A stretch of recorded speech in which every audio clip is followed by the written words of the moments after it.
Tes tes. Halo semuanya, balik lagi dengan saya teman-teman ya di Trader ID. Seperti biasa ya, hari ini kita akan membahas IHSG dan A6 saham. Sebelum lanjut ke pembahasan, disclaimer on dulu karena video ini bukanlah ajakan untuk membeli maupun menjual suatu saham tertentu ya. Ini murni adalah analisa saya pribadi. Jadi silakan untuk teman-teman analisa ulang kembali karena untuk kerugian maupun keuntungan itu kembali ke resiko masing-masing. Pertama, Dirgahayu Republik Indonesia ya. Semoga negara kita ke depannya menjadi negara yang lebih baik, terus bertumbuh, dan semoga IHSG terus bullish ya. Itu harapan kita semua, baik di para trader, investor maupun seluruh rakyat Indonesia artinya. Nah, oke, yang pertama IHSG. IHSG seperti pembahasan kita sebelumnya ya, dia technically udah breakdown dari rising wedge, kemudian Jumat lagi. Kemudian kemarin ada technical rebound. Cuma kalau menurut saya pribadi, IHSG masih akan cenderung untuk bergerak turun terlebih dahulu ya. Nah, IHSG sendiri ada dua gap up yang belum ketutup. Yang pertama di 6880 ya, kemudian yang berikutnya ada di 6730. Jadi ada potensi salah satunya itu ketutup terlebih dahulu baru indeks lanjut naik. So, untuk saat ini view saya pribadi ya, wait and see terlebih dahulu. Buat teman-teman yang sahamnya udah dalam kondisi floating profit, jangan lupa trading stop. Yang profitnya baru sedikit, lihat market besok ya. Kalau market besok jebol dari 7075, bisa consider untuk TP dulu lah ya, kemudian nanti entry lagi di bawah. Oke, jadi itu untuk IHSG. So, untuk saham-saham yang akan kita bahas hari ini itu adalah saham-saham kecil, saham-saham third-liner, high risk high return banget ya, high risk banget. Jadi buat teman-teman yang suka saham-saham seperti ini, nggak suka trading saham-saham seperti ini, bisa consider untuk skip video saya ya. Oke, yang pertama IMAS.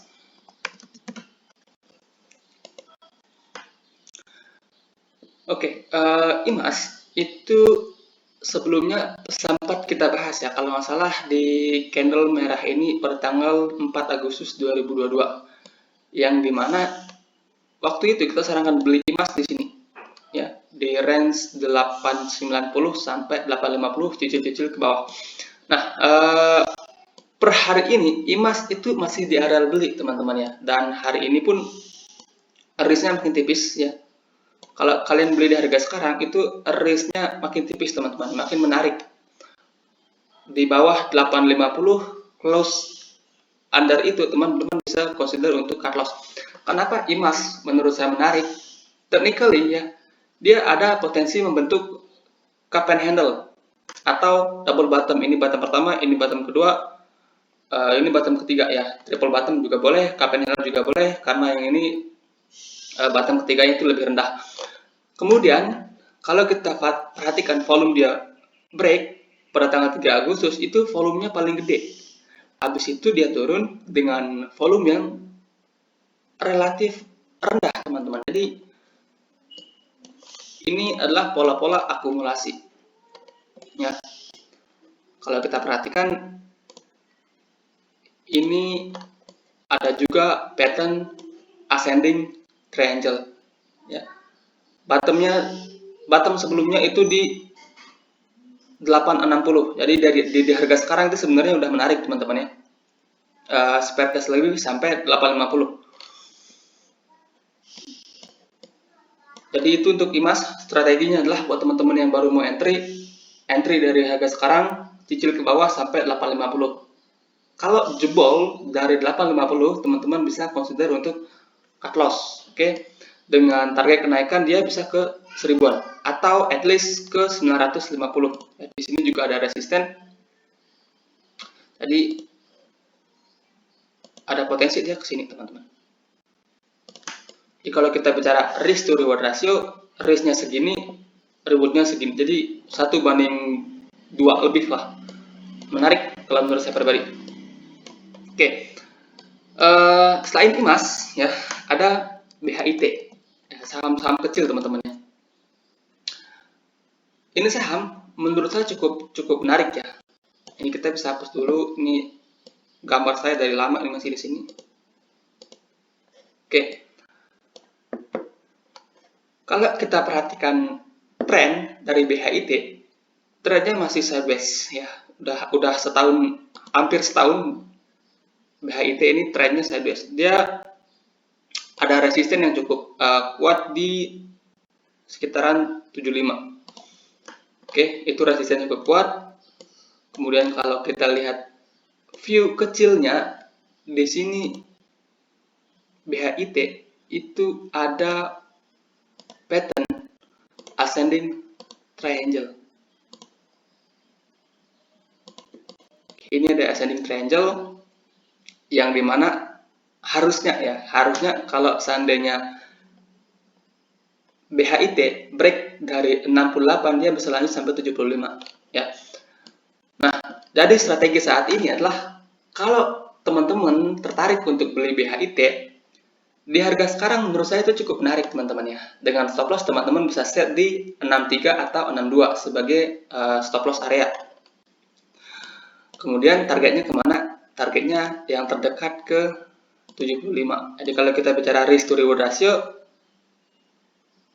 risknya sekitaran 5-6%, kemudian rewardnya 10% lebih lah ya. Jadi 1/2. Menarik kalau menurut saya pribadi.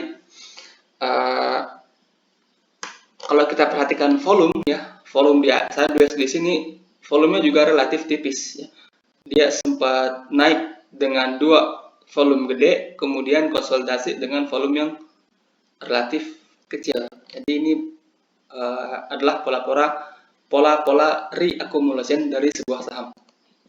Ya, mudah-mudahan benar ya. Mudah-mudahan benar, dan kalau dia break ada potensi ke 75. And then ya, yang menarik adalah kalau BHIT break dari 75, dia ada potensi naik lumayan jauh ya. Ada potensi ya, bukan berarti pasti benar ya, ada potensi naik lumayan jauh. Jadi kalau teman-teman beli di harga sekarang dan analisa kita benar, maka potensi profit kita lumayan gede teman-teman ya. Jadi kalau kita bicara risk to reward ratio hari ini ya, di harga sekarang risk to reward ratio untuk trading di BHIT itu cukup menarik lah, cukup menarik. Kemudian Bakri Group ya. Bakri Group itu rata-rata pergerakannya udah mulai menarik, udah mulai ada ancang-ancang untuk lanjut naik teman-teman ya. Pertama BRMS ya, BRMS ini menurut saya still okay, still good teman-teman, masih bagus. Di harga sekarang kalau teman-teman mau beli itu menarik ya, risknya kecil.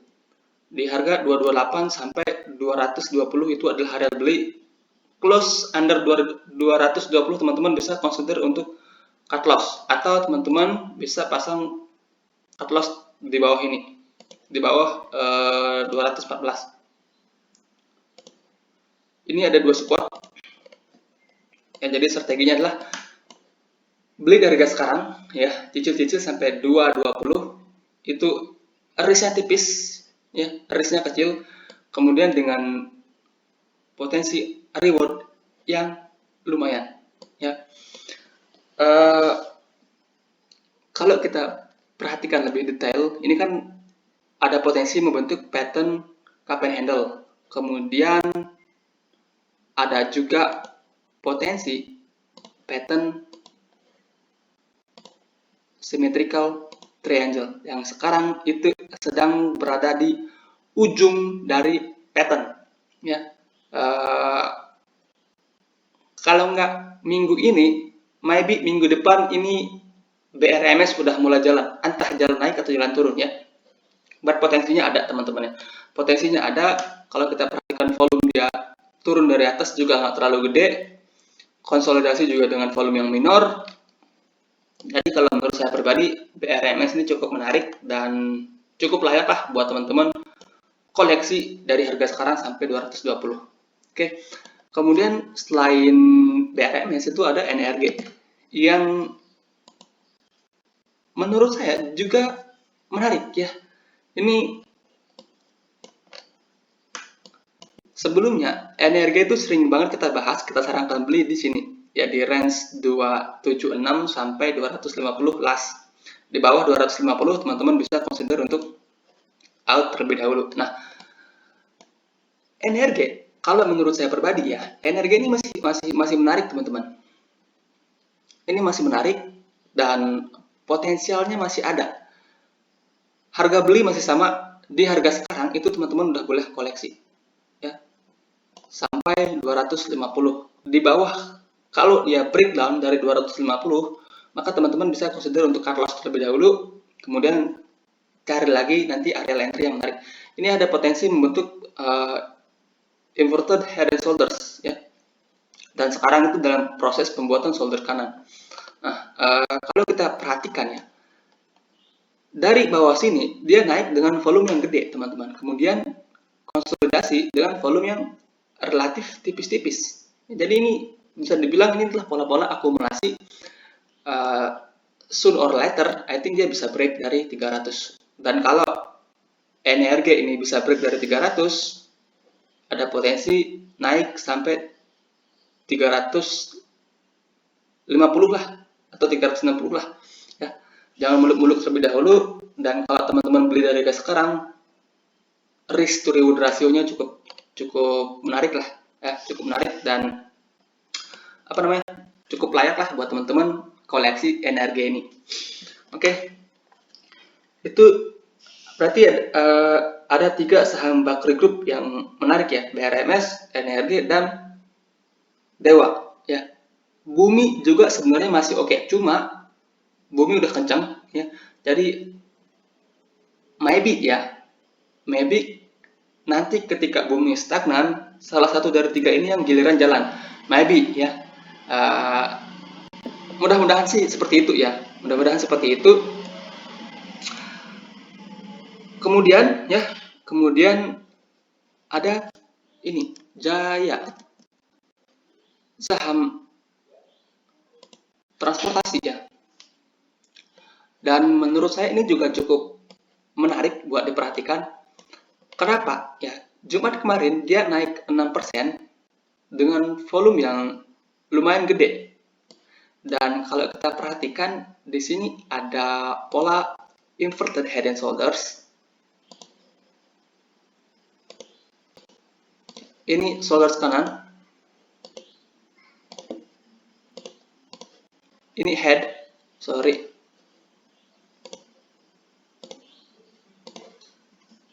Ini shoulders kiri.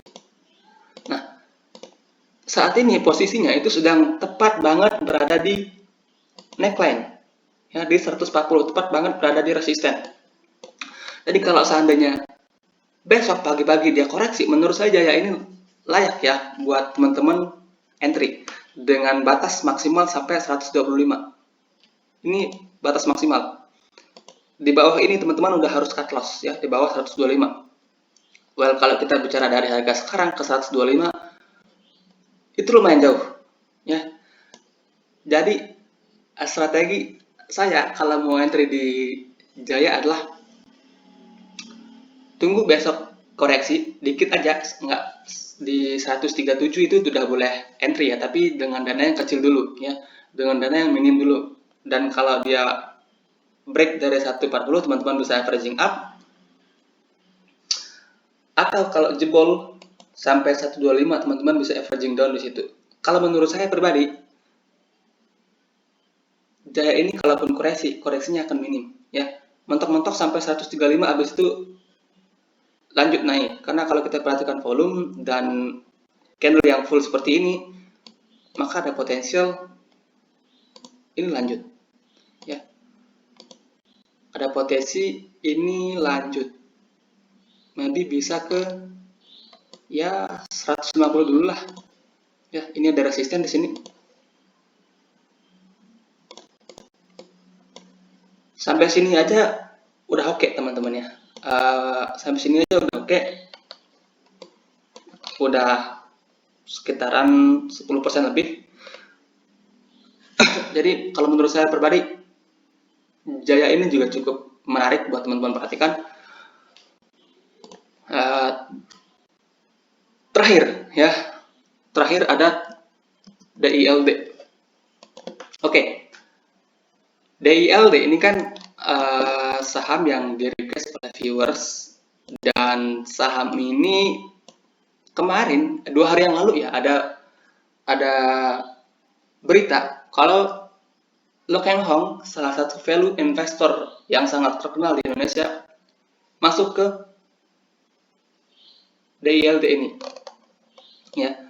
Sehingga kemarin itu dia naik kencang, sempat nyentuh level tertinggi di 226, kemudian close di 206. Lumayan ya, kalau teman-teman beli di pucuk, kemudian finally ditutup di 206, itu lossnya udah lumayan. Oke. Sebenarnya kalau kita bicara technical, ini lumayan menarik teman-teman. Lumayan menarik. Cuma kalau kita track back kemarin dengan shooting star ekor yang lumayan panjang, kemudian volume yang lumayan gede, maka harusnya dia koreksi dulu. Ya, harusnya. Ya, cuma saham-saham seperti ini teman-teman, technically nggak begitu bekerja.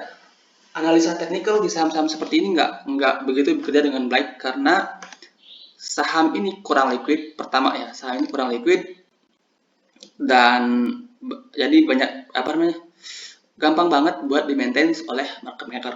Oke. Nah, kalau teman-teman tertarik buat ikut euforia di DILD, supportnya di sini ya, di 190 sampai 180. Ya, maybe di area ini. Ya, kalau dia kembali ke sini, teman-teman bisa manfaatkan untuk koleksi di sini. Oke. Kalau beli di harga sekarang, menurut saya pribadi ya ini terlalu beresiko ya. Kenapa?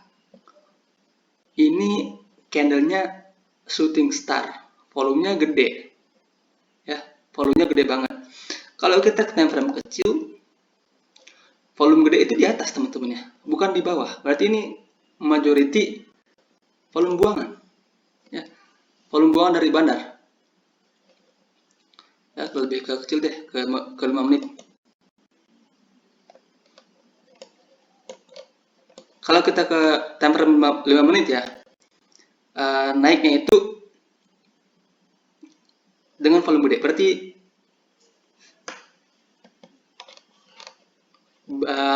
nggak murni volume buangan ya. Kalau kita ke time frame 5 menit, ini nggak murni volume buangan, cuma tetap aja ini terlalu beresiko ya. 3 candle setelah itu di atas ya, ini 3 candle setelah volume yang gede ini, volumenya juga lumayan gede teman-teman ya. Jadi ya kalau menurut saya pribadi lebih baik nunggu di bawah daripada teman-teman HK di harga sekarang.